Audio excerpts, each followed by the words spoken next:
Este día quisiera dar inicio a este congreso que hemos decidido titularlo Preparándonos para la gran crisis de la historia. Entendiendo esta expresión como aquella crisis que va a llegar a este mundo cuando las 7 postreras plagas sean derramadas sin mezcla de misericordia. Sin embargo, antes de que ese momento llegue, antes de que esa crisis, que será la más grande de la historia, llegue, el pueblo de Dios, los hijos fieles de Dios, tendrán que vérselas en una serie de circunstancias que también requiere de una preparación. Por ejemplo, aparte de lo que ya estamos experimentando, nos esperan más desastres naturales, epidemias, nos esperan leyes dominicales, nos esperan persecución y aún la decisión que se ha de hacer sobre nosotros en el tribunal celestial. De manera que esta noche y este fin de semana, el énfasis no lo quiero poner en la gran crisis de la historia, sino que lo quiero poner en la preparación.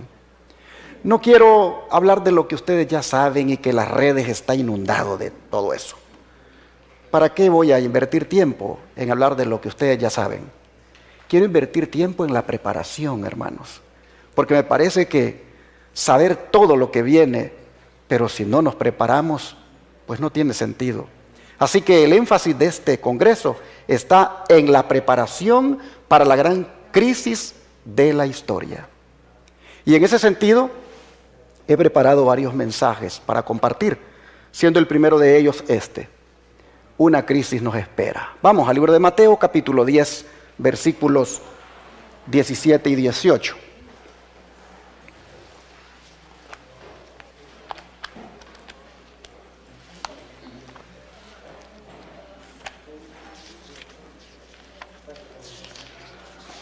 Mateo capítulo 10, versículos 17 y 18.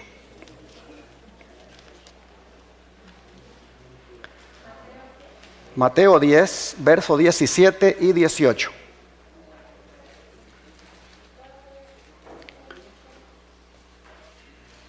Dice el Señor Jesucristo: y guardaos de los hombres, porque os entregarán a los concilios, y en sus sinagogas os azotarán, y aun ante gobernadores y reyes seréis llevados por causa de mí, para testimonio a ellos y a los gentiles.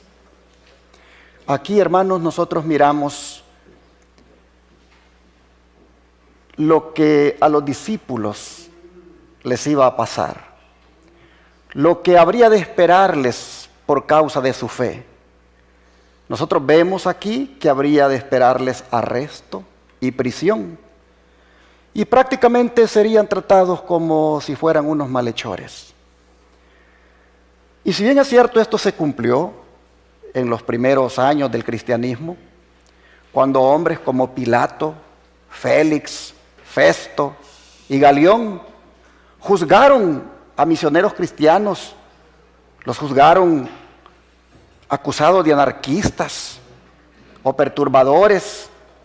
Si bien es cierto, también se cumplió cuando Herodes Antipas, Herodes Agripa y Nerón y Domiciano, en calidad de reyes y emperadores, hicieron prácticamente lo mismo que los otros hombres que mencioné hicieron.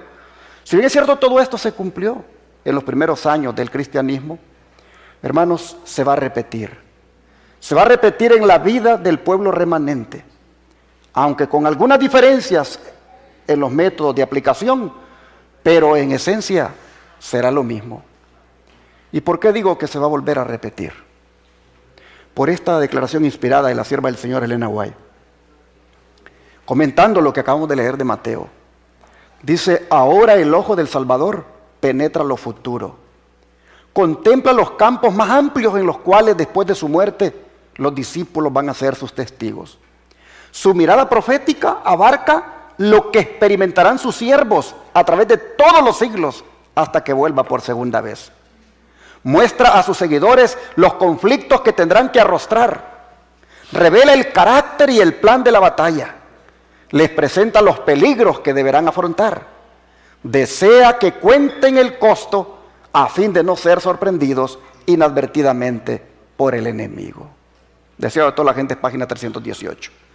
Así que, como ustedes pueden ver, la advertencia que Jesús acaba de dar en los versículos 17 y 18 nos incluye, hermanos, a nosotros que estamos aquí esta noche. En el plan de la batalla está contemplado que algunos de nosotros, no sabemos quiénes, vamos o van a ser tomados como prisioneros para ir a dar cuenta de la fe que tenemos en el Señor. Y si ustedes ven aquí, hay algo revelador en el texto. Porque miren ustedes, ¿quiénes son los que se juntan aquí para perseguir, para acosar, para hacerle la vida difícil a los discípulos del Señor? Aquí, hermanos, se junta, si ustedes ven el verso 17, se juntan los religiosos y los políticos. En otras palabras, nosotros miramos acá al gobierno civil involucrado en la persecución contra los discípulos del Señor. Los azotan en las sinagogas, ¿quiénes? Los religiosos. Los religiosos son, según el versículo 17, los que le hacen primero la vida difícil y luego los entregan a los gobernadores y reyes para que allí sean llevados por causa del Señor. Así que, hermanos y hermanas, siempre ha sido así. Cuando los religiosos buscan a los gobiernos para controlar las conciencias, lo que le espera al cristiano es persecución. Nosotros lo estamos viendo ya en esta pandemia, cómo los religiosos y los políticos se han juntado. Lo vemos también en el cambio climático, cómo los religiosos y los políticos se han juntado. ¿Qué buscan ellos? De que toda la gente entre en una agenda. Es cuestión de tiempo para que se pase a otras instancias, como lo predice Apocalipsis 13. Es decir, donde lleguen hasta controlar a las personas en asuntos de adoración, imponiendo lo que conocemos como la marca de la bestia y su respectivo decreto de muerte. Nunca habíamos estado tan cerca de que por asuntos de conciencia nosotros seamos, hermanos, perseguidos ya en cuanto a la adoración. Porque por asuntos de conciencia, hermanos, ya estamos siendo vistos raros cuando no entramos en la agenda que se está siguiendo.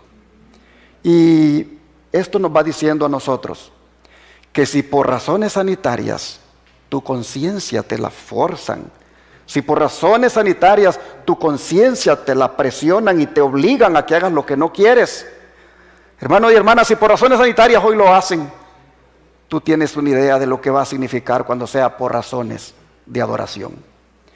Yo puedo ver aquí en Mateo 10 prácticamente toda una advertencia, hermanos, de lo que nos viene. Si ustedes notan el verso 16, Jesús dice: he aquí yo os envío como a ovejas en medio de lobos. Sed pues prudentes como serpientes y sencillos como palomas. Hermanos y hermanas, estamos nosotros en este tiempo en medio de una manada de lobos hambrientos. Y nosotros como ovejas indefensas. Pero no estamos en medio de esta manada de lobos hambrientos porque nosotros nos quisimos meter en medio de ellos. Estamos en medio de ellos porque el Señor nos ha enviado con un mensaje para ellos. Y es interesante que dice el Señor que mientras tanto seamos prudentes, como las serpientes, es decir, cautelosos, muy cuidadosos y muy sencillos. Pero también, hermanos, habla aquí en el verso 17 de guardarnos de los hombres, es decir, de no dormirnos, de estar pendientes, de tener cuidado con todo lo que hacen, con todo lo que traman, con todo lo que planifican, porque es cuestión de tiempo para que pasemos a otras instancias. Bueno, nosotros miramos, hermanos, en el verso 19, que cuando nos entreguen, no nos preocupemos por cómo o qué hablaremos, porque en esa hora se nos va a ser dado lo que hemos de hablar. El verso 20 dice, porque no sois vosotros los que habláis, sino el Espíritu de vuestro Padre que habla en vosotros. En otras palabras, mis hermanos, cuando seamos llevados ante algún tribunal, cuando seamos llevados ante cualquier eminencia o no sé, alguna asamblea legislativa, donde sea que tengamos que comparecer, hermanos, nosotros allí no vamos a estar solos. Vamos a tener a un abogado con nosotros. Y ese abogado es el Espíritu Santo. El Espíritu Santo es Paracletos. Y Paracletos es uno que está al lado tuyo. Nosotros oímos que es consolador, pero también es abogado. De manera que el Señor está diciendo, mira, vas a ser llevado a ciertos lugares donde vas a ir a dar cuenta de tu fe. Pero en ese momento vas a improvisar. Pero lo que improvises será porque el Espíritu Santo te lo va a dar. El abogado que va a estar contigo te va a decir lo que vas a hablar. Él te va a dar las palabras. Y esto, hermanos, nos debe dar a nosotros tranquilidad, porque no estaremos solos. El Espíritu Santo estará con nosotros. Ahora, es interesante que dice el verso 22, que seremos, bueno, 21, que el hermano entregará a la muerte al hermano, y el padre al hijo, y los hijos se levantarán contra los padres y los harán morir. Miren hasta dónde va a llegar la crisis que nos espera, al punto donde hasta familiares se van a volver contra nosotros. Y algunos ya lo están experimentando. Uno escucha testimonios de esposas que se lamentan de que sus esposos no les apoyan cuando quieren hacer la obra de Dios. A veces son los esposos los que se lamentan de que sus esposas no los apoyan y más bien los abandonan. Nosotros vemos, hermanos, que la oposición se empieza a sentir en los hogares. Pero cuando llegue la situación difícil, hermanos, más difícil de lo que pensamos, pues va a ser triste ver cómo en las mismas familias habrá divisiones. Una hermana decía, oren por mí, porque yo no me quiero poner el medicamento que están obligando a que se ponga. Tengo razones de conciencia por las cuales no me lo pongo, pero tengo en mi casa un gran pleito con mi hija, porque mi hija me dice de que soy una ignorante, que si es en la iglesia donde voy, donde me están metiendo ideas en contra de eso. Y yo le digo a ella, dice que no, que son asuntos de conciencia, de acuerdo a los conocimientos que yo tengo, he decidido eso. Y decía, oren porque mi hija me está maltratando. Entonces uno puede mirar, hermanos, cómo por razones sanitarias hay divisiones ya en los hogares. No digamos cuando sea por asuntos de adoración. Llegará hasta este extremo, donde los hijos se levantarán contra los padres y los harán morir. Luego el 22 dice, seréis aborrecidos de todos por causa de mi nombre, mas el que persevere hasta el fin, éste será salvo. Seréis aborrecidos de todos. En otras palabras, seremos odiados de todos, dando a entender que será la gran mayoría la que estará contra nosotros, pero dice que será por causa de su nombre. Es decir, no será porque hayamos cometido algún crimen, no será porque nosotros hayamos violado alguna ley, solamente será por causa de serle fieles a Jesús. Pero hay algo aquí que es de esperanza, y es que dice, el que persevere hasta el fin. ¿Qué nos dice esto?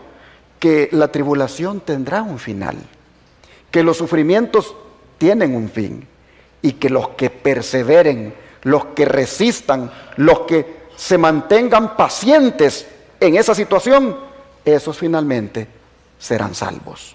Así nosotros vemos, hermanos, que dice el Señor que el discípulo no es más, dice el verso 24, no es más que su maestro, ni el siervo más que su Señor, dando a entender de que lo que le hicieron a él, hermanos, tenemos que estar nosotros preparados para que también nos lo hagan a nosotros. La sierva del Señor, contemplando el cuadro de lo que viene, nos dice, terrible será la crisis a que llegará el mundo. Unidos los poderes de la tierra para hacer la guerra a los mandamientos de Dios, decretarán que todos los hombres, pequeños y grandes, ricos y pobres, libres y siervos, se conformen a las costumbres de la iglesia y observen el falso día de reposo. Como ven, todo girará en torno al día de descanso. Dice, todos los que se nieguen a someterse, a observar el falso día de reposo, serán castigados por la autoridad civil y finalmente se decretará que son dignos de muerte. Por otra parte, la ley de Dios que impone el día de reposo del Creador exige obediencia y amenaza con la ira de Dios a los que violen sus preceptos. Conflicto de los Siglos, página 590. De manera que ahí tendremos que hacer una decisión de qué lado nos pondremos. Pero hermanos, cuando leemos estas cosas de lo que viene, no nos debemos angustiar. ¿Por qué? Porque a través del sufrimiento nosotros vamos a heredar la gloria. Es necesario, dijo Pablo, que a través de muchas tribulaciones entremos en el reino de Dios. Así que no nos debe esto de estresar, desanimar y decir, entonces mejor no soy cristiano. Es que no vas a tener opción. O eres cristiano o eres del otro bando, del bando del enemigo. Y cuando hablo de ser cristiano, no hablo de ser cualquier cristiano, sino un cristiano de verdad presente, un cristiano de la iglesia remanente del tiempo del fin. ¿Por qué decimos que vamos a heredar la gloria?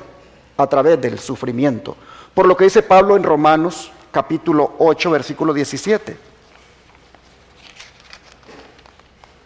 Romanos 8, verso 17.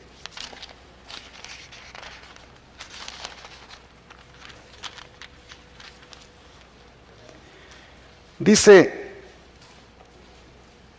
y si hijos, también herederos, herederos de Dios y coherederos con Cristo, si es que padecemos juntamente con Él, para que juntamente con Él seamos glorificados. ¿Se dan cuenta? A través del dolor, a través del sufrimiento, a través del padecimiento, nosotros, hermanos, heredaremos la gloria. Así que no será distinto a Jesús. Jesús, si ustedes se recuerdan, Él llegó a la paz a través del dolor. Él llegó a la gloria a través del sufrimiento. Y lo mismo sucederá con aquellos que le amamos. Sufrir con Él significa sufrir por causa de Él y de su evangelio. Por eso el apóstol Pedro nos anima con las palabras que se encuentran en la primera carta, en el capítulo 4, versículo 13. Primera carta de Pedro, capítulo 4, versículo 13.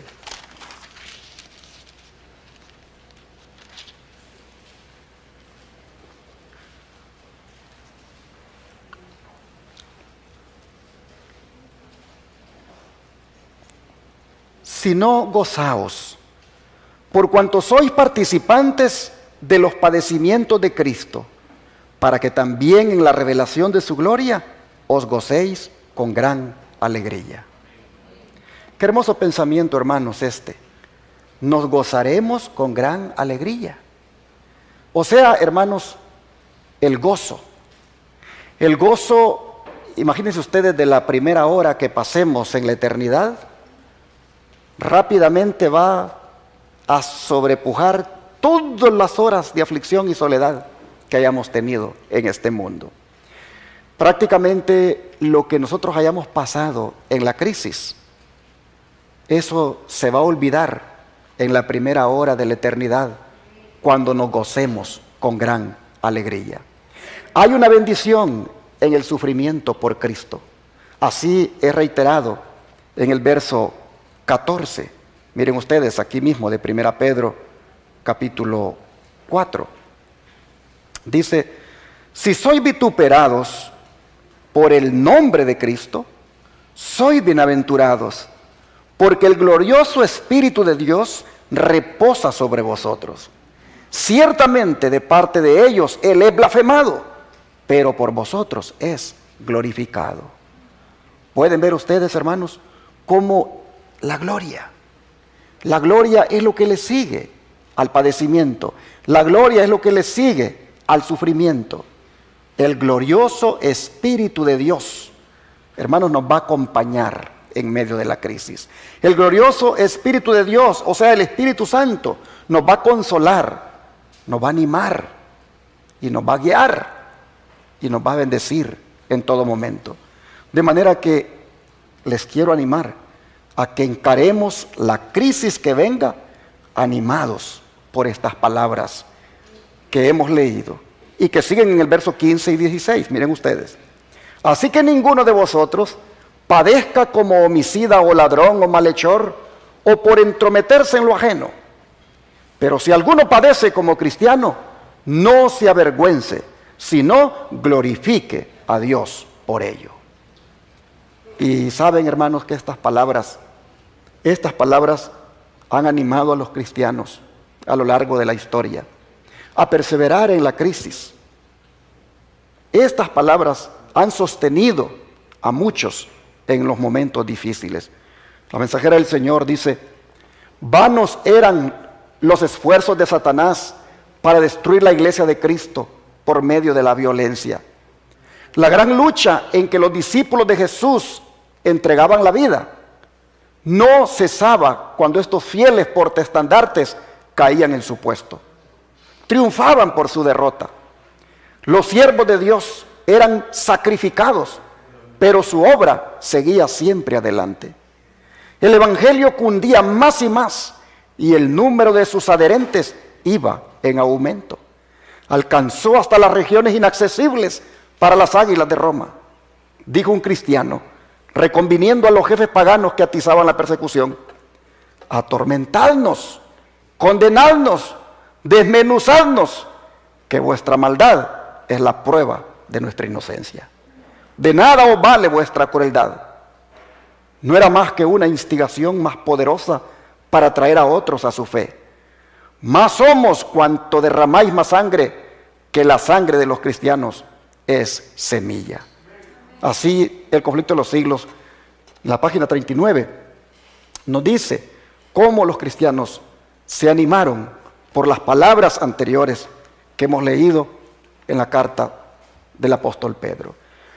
De manera, mis hermanos, que estamos en esta preparación para la crisis que nos espera, mirando cómo la encararon nuestros antepasados, mirando cómo ellos la experimentaron, cómo ellos la enfrentaron, para que nosotros la enfrentemos de la misma manera. Porque ustedes no me dejarán mentir que en la crisis que estamos pasando, prácticamente, hermanos, es como que los demonios se hubieran soltado. Aunque están refrenados, pero como que el Señor ha permitido, les ha soltado la rienda. Y uno puede ver, al contemplar o al experimentar todo lo que está pasando, que no es otra cosa, hermanos, que los demonios sueltos, buscando ver cómo se lleva a algunos del pueblo remanente o a algunos hijos de Dios sin preparación a la tumba. Nosotros vemos de que esto apenas ha comenzado. Las cosas se van a poner todavía peores. La crisis va a llegar hasta el punto donde tenga que ver con la adoración a nuestro Dios. Pero en la preparación de este congreso que estamos enfatizando, estamos viendo cómo estos siervos del Señor en el pasado fueron sostenidos por el Señor. Sigue diciendo el don de profecía: miles de cristianos eran encarcelados y muertos, pero otros los reemplazaban. Y los que sufrían el martirio por su fe quedaban asegurados para Cristo y tenidos por Él como conquistadores. Noten, es decir, no los miraba el Señor como personas derrotadas, sino que en medio de aquel sufrimiento el Señor los miraba como conquistadores, como victoriosos. Habían peleado la buena batalla y recibirían la corona de gloria cuando Cristo viniese. Los padecimientos unían a los cristianos unos con otros con su Redentor. El ejemplo que daban en la vida y su testimonio al morir eran una constante atestación de la verdad. Y donde menos esperaba, los súbditos de Satanás abandonaban su servicio y se alistaban bajo el estandarte de Cristo.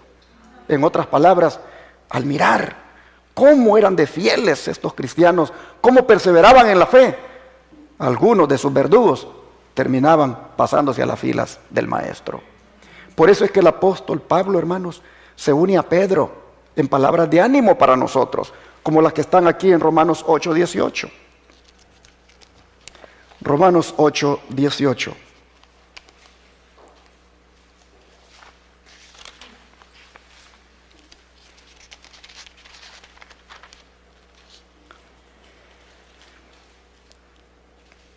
Pues tengo por cierto que las aflicciones del tiempo presente no son comparables con la gloria venidera que en nosotros ha de manifestarse.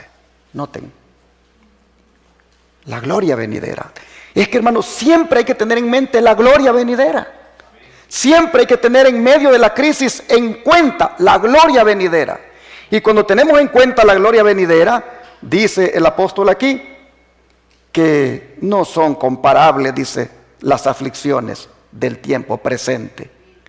Oh, hermanos y hermanas, Pablo con Pedro están en la misma sintonía, diciéndole a los que sufren, diciéndole a los que están enfrentando la crisis, que tengan en cuenta la gloria.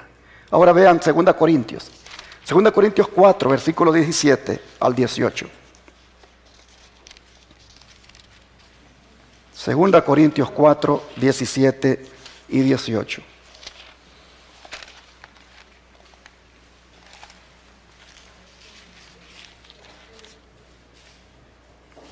Dice la palabra: de modo,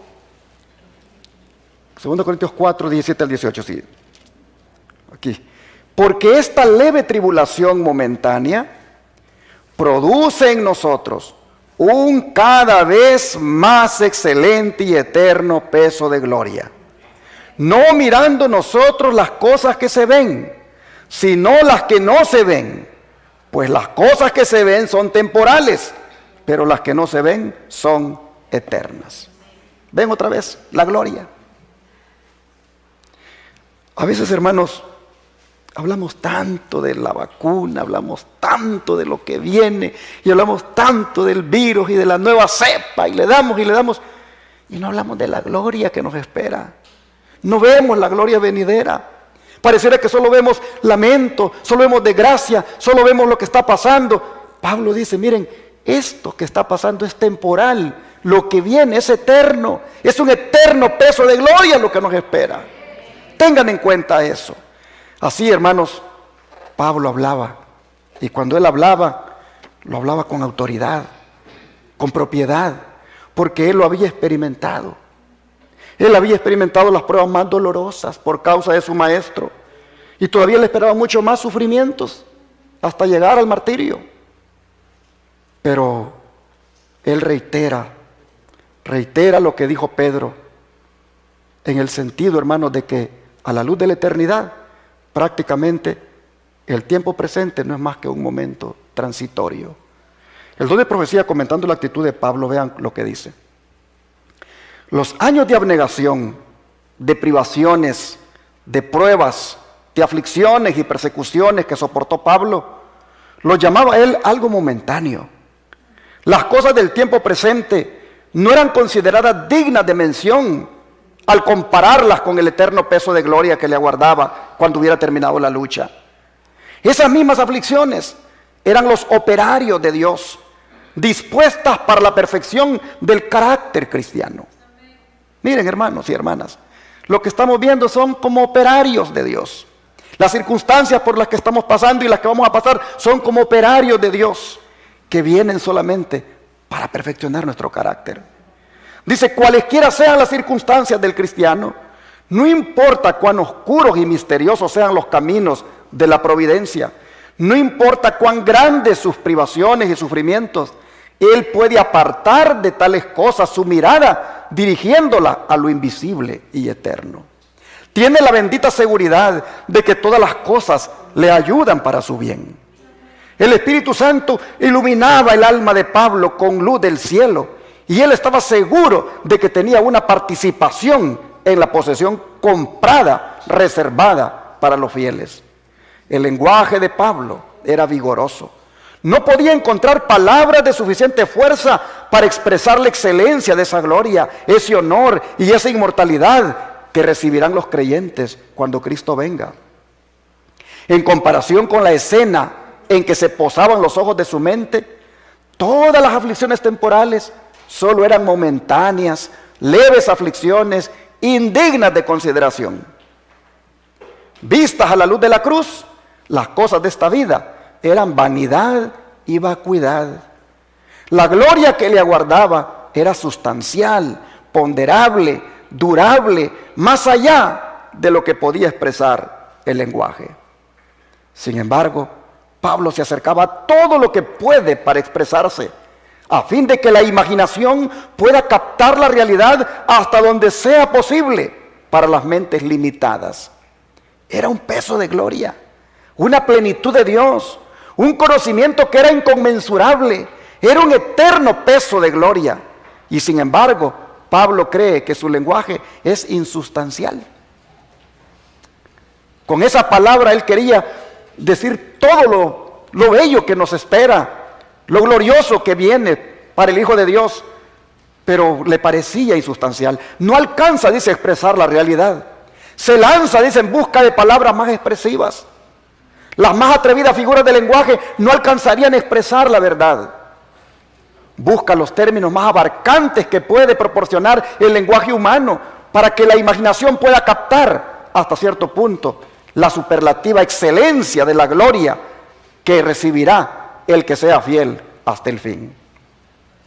Santidad, majestuosidad, honor y felicidad en la presencia de Dios son cosas ahora invisibles, a no ser mediante el ojo de la fe. Pero las cosas que se ven, honor mundano, placer mundano, riquezas y gloria, son eclipsadas por la excelencia, la belleza y la esplendorosa gloria de las cosas que ahora son invisibles. Las cosas de este mundo son temporales, duran solo un corto tiempo, mientras que las cosas que no se ven son eternas, duran por los siglos sin fin. Adquirir este tesoro infinito es ganar todo y no perder nada. Manuscrito 58 del año 1900. Así que, hermanos y hermanas, ante la crisis que nos espera, nosotros debemos tener en cuenta esto para no estresarnos, para no deprimirnos, para no angustiarnos, sino bien tener valor. Sigue siendo el don de profecía. Si Pablo, acosado por todos lados, perplejo, perseguido, podía llamar a sus pruebas leves tribulaciones, ¿de qué tiene que quejarse el cristiano de hoy? Y a veces nosotros, hermanos, ahí andamos solo, queja y queja. Nos quejamos por los hermanos de la iglesia, nos quejamos por el pastor, nos quejamos por tantas cosas, puras quejas por todas partes. Hermanos, no deberíamos de quejarnos tanto y deberíamos bien poner la mirada en las cosas de arriba y ver, hermanos, qué hermoso es el premio que nos espera. Dice, ¿cómo? ¿Por qué tiene que quejarse el cristiano de hoy? Si Pablo, acosado por todos lados, perplejo, perseguido, podía llamar a sus pruebas leves tribulaciones, ¿por qué los cristianos se tienen que quejar hoy? Nosotros, hermanos, no soportamos ni siquiera que hablen mal de nosotros. Lo primero que pensamos es mejor ya no ir a la iglesia, abandonar la fe, volvernos al mundo. Ahí venimos y decimos, es que yo pensé que allí en la iglesia todo era bonito, todo era perfecto, que ahí nadie me iba tal vez a mirar mal. Y hermanos, a la primera mala mirada, al primer mal comentario, alguna cosa que se dijo no apropiada, hacemos las maletas y nos vamos de regreso al mundo. No aguantamos nada, no aguantamos una crítica. Y Pablo dice, miren todo lo que yo he aguantado, miren todo lo que yo he sufrido. Y para mí eso es algo leve cuando lo comparo con el eterno peso de gloria.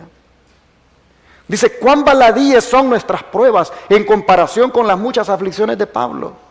No son dignas de ser comparadas con el eterno peso de gloria que espera al vencedor. Las pruebas son los operarios de Dios, permitidas para la perfección del carácter. No importa cuán grandes sean las privaciones y los sufrimientos del cristiano, no importa cuán oscura e inescrutable pueda parecer la senda de la providencia, él debe regocijarse en el Señor, sabiendo que todo ayuda para su bien. Review and Herald 6.5, 1902. Pero hay algo, hermanos, hay algo más que quiero llamar su atención ante la crisis que nos espera. Y es que debemos prepararnos para enfrentarla estudiando la palabra de Dios.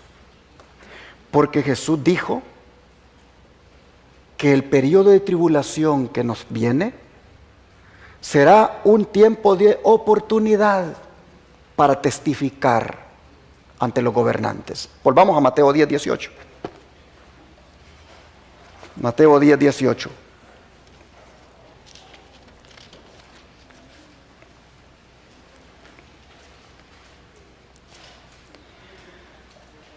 Y aún ante gobernadores y reyes seréis llevados por causa de mí, para testimonio a ellos y a los gentiles. Así que, hermanos, a pesar de los azotes, a pesar de los castigos que podamos recibir,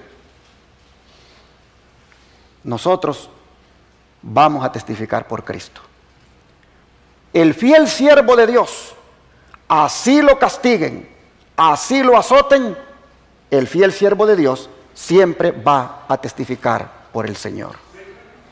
Y nosotros tengamos esto bien claro, hermanos, que el estudio de la palabra de Dios ahora es necesario e indispensable. Porque si vamos a dar testimonio de nuestra fe ante gobernadores y reyes, hermanos y hermanas, ¿no creen ustedes que necesariamente tenemos que estudiar más la Biblia? Tenemos que estudiar las Escrituras, porque vamos a dar testimonio de lo que creemos. Y para poder dar testimonio de lo que creemos, debemos invertir tiempo en el estudio. La oportunidad de testificar no la vamos a desaprovechar. Y para esto el don profético nos dice lo siguiente. No está lejos el tiempo, dice, cuando se va a llevar al pueblo de Dios a dar su testimonio ante los gobernadores del mundo. No hay uno en 20 que comprenda con cuánta rapidez nos acercamos a la gran crisis de nuestra historia. Por eso le puse a la temática de este congreso, preparándonos para la gran crisis de nuestra historia. Pero parte de la gran crisis de nuestra historia es el que tengamos que ser llevados a comparecer ante las autoridades, a dar testimonio. Y estamos, dice, rápido de que eso pueda darse. No hay uno en 20 que comprenda con cuánta rapidez nos estamos acercando a la gran crisis de nuestra historia. No hay tiempo para la vanidad, para la frivolidad, para ocupar la mente en cosas sin importancia. Por eso, hermanos, es que les estaba haciendo el comentario de a veces como por cosas sencillas, a veces abandonamos la fe. Este no es el tiempo para estar pensando en salirnos de una iglesia comprometida con la verdad, de una iglesia comprometida, hermanos, con el mensaje de los tres ángeles, una iglesia que se identifica con el pueblo remanente. No es el tiempo para estar considerando abandonarlo. A veces a mí me da tristeza cuando veo que algunos hermanos, hermanas, jóvenes se van en un tiempo cuando lo que más deberían de pensar es ver cómo se meten más de lleno en las cosas del Señor, cómo deberían de estudiar más. No hay tiempo para la vanidad, para la frivolidad y para ocupar la mente en cosas sin importancia. El tiempo que pasamos, hermanos, a veces en algunos pasatiempos sin tanta importancia, imagínense ustedes cuánto sería de bendición si lo pasamos estudiando la palabra. Siempre me gusta poner el ejemplo del famoso Netflix, porque una película en Netflix, ¿cuánto tiempo le llevará a una persona a mirarla toda? A veces me ponen a mí a verla una y a los 15 minutos estoy dormido. Y yo digo, ¿cómo aguantan a ver tanto? Un día estábamos con unos muchachos y ellos se pusieron a ver una película. Y mírala, pastor, a los 15 minutos estaba dormido. Me desperté y ellos estaban pero bien abiertos los ojos mirándola. Me volví a dormir. Y cuando vino a terminar, ahí me desperté y yo no vi nada. Pero ellos estaban, hermanos, listos para ver la otra que seguía. Y yo digo, wow, digo yo, ¿y en la iglesia no aguantan una hora un sermoncito? En la iglesia no aguantan una hora estar sentados escuchando a Dios hablar. ¿Cómo es posible? Y así, hermanos, con los deportes. ¿Cuánto tiempo lleva mirar un partido, ya sea de soccer o de fútbol americano? ¿Y cuánto tiempo nosotros le invertimos a la palabra, hermanos? Mire lo que dice la sierva del Señor: no hay tiempo para la vanidad, para la frivolidad, para ocupar la mente en cosas sin importancia. Este es el tiempo, hermanos, para invertirlo, miren, en estudiar la palabra del Señor. Vamos a comparecer ante reyes, vamos a comparecer ante gobernantes, vamos a comparecer ante autoridades para dar cuenta de nuestra fe. Y si no estudiamos la Escritura, entonces ¿de qué vamos a hablar? Que el Espíritu Santo me va a dar las palabras. Sí, te va a dar las palabras, pero que tú ya hayas estudiado, te las va a recordar en ese momento. Sigue diciendo, los reyes, dice, los gobernantes y los grandes hombres van a oír de vosotros a través de los informes de aquellos que estén enemistados con vosotros. Y vuestra fe y carácter serán desfigurados delante de ellos. En otras palabras, nos van a llevar prácticamente denigrados. Pero los que sean, dice, acusados falsamente, tendrán la oportunidad de comparecer delante de sus acusadores para responder por sí mismos. Tendrán el privilegio de llevar la luz delante de los que son llamados grandes de la tierra.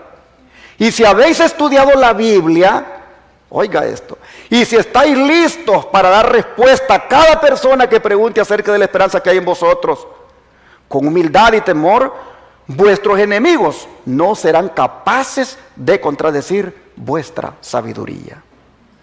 Note, si habéis estudiado la Biblia y si estáis dispuestos,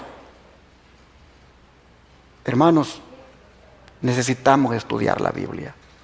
Si vamos a prepararnos para la crisis que nos espera, lo vamos a hacer estudiando la palabra de Dios,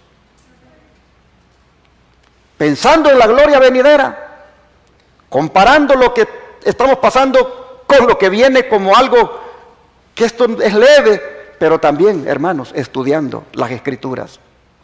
Dice, ahora tenéis la oportunidad de alcanzar el mayor poder intelectual a través del estudio de la palabra de Dios. Pero si sois indolentes y dejáis de cavar profundamente en las minas de la verdad, no estaréis preparados para la crisis que pronto os sobrevendrá. Noten, esto es una mina, pero hay que cavar, hay que escarbar, hay que meter el asadón, hay que dedicar tiempo para hallar aquí el oro. Aquí, hermanos, está lo que nosotros necesitamos para estar preparados para la crisis. Dice, ojalá que comprendierais que cada momento es de oro. Si vivís de cada palabra que procede de la boca de Dios, no seréis encontrados desprevenidos. No sabéis a dónde seréis llamados a dar vuestro testimonio en favor de la verdad. Muchos deberán comparecer ante asambleas legislativas. Pastor Pérez, ¿usted ya pensó a dónde podrá ser llevado? Algunos, dice, serán llevados ante asambleas legislativas. Algunos tendrán que presentarse ante reyes y ante los sabios de la tierra para dar razón de su fe. Los que solo tienen un conocimiento superficial de la verdad no estarán capacitados para exponer claramente las Escrituras y dar razones definidas respecto de su fe. Se confundirán y no serán obreros que no tienen de qué avergonzarse. Nadie se imagine que no necesita estudiar porque no debe predicar en el púlpito. No sabéis lo que Dios puede requerir de vosotros. Maranata, el Señor viene, página 261. Estudie, hermano, estudie. No porque tiene que predicar, sino porque usted está preparando para la crisis que viene. Porque usted está preparando para dar cuenta de su fe. Estudie y estudie la palabra de Dios. Pero para terminar este mensaje esta noche, quisiera que no olvidemos en esta crisis las palabras que están aquí en Mateo 10, 28 al 31. Mateo 10, 28 al 31.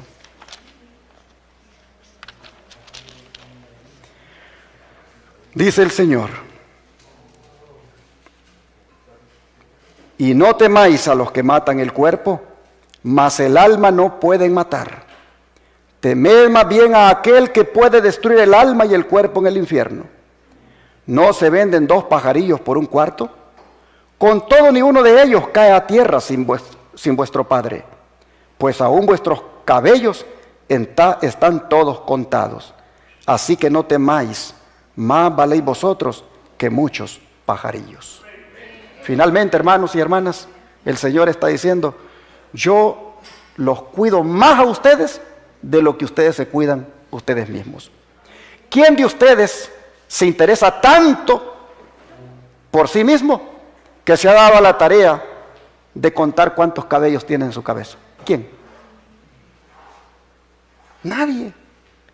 Nadie se interesa tanto a sí mismo que llegue hasta ahí de contar cuántos cabellos tiene. Pues dice el Señor: me intereso tanto por ustedes que yo sí, hasta los cabellos que se les caen, sé cuántos les quedaron. Yo les tengo contados los cabellos de su cabeza. Yo me intereso por ustedes mucho más de lo que ustedes se interesan por ustedes mismos. En otras palabras, dice el Señor: no tengan miedo, porque yo los voy a cuidar. Miren los pajarillos, esos más chiquititos, los gorriones. Tienen que juntarse 2 para poder venderlos por 1 cuarto. Y aún así, yo estoy pendiente de ellos. ¿Cuánto más valen ustedes que los pajarillos? Así que, hermanos y hermanas, preparémonos para la crisis que nos espera, sin temor, nada más, confiando en el Señor y creyendo de que Él nos va a acompañar en todo momento. Que Dios les bendiga.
arrodillarnos, hermanos.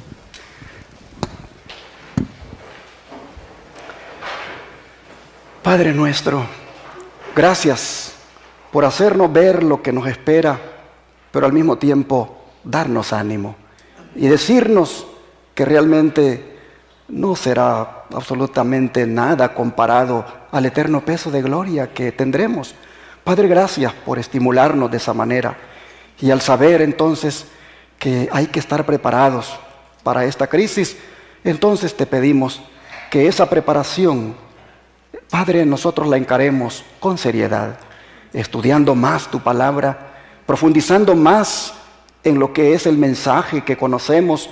Oh Señor, te pedimos que también nosotros tengamos siempre en cuenta que seremos testigos tuyos en todo tiempo y en cualquier lugar. Así que, Padre, nos ponemos en tus manos y te rogamos que ante la crisis que nos espera, nosotros estemos preparados para enfrentarla contigo a nuestro lado. Te lo pedimos en el nombre de Jesús. Amén.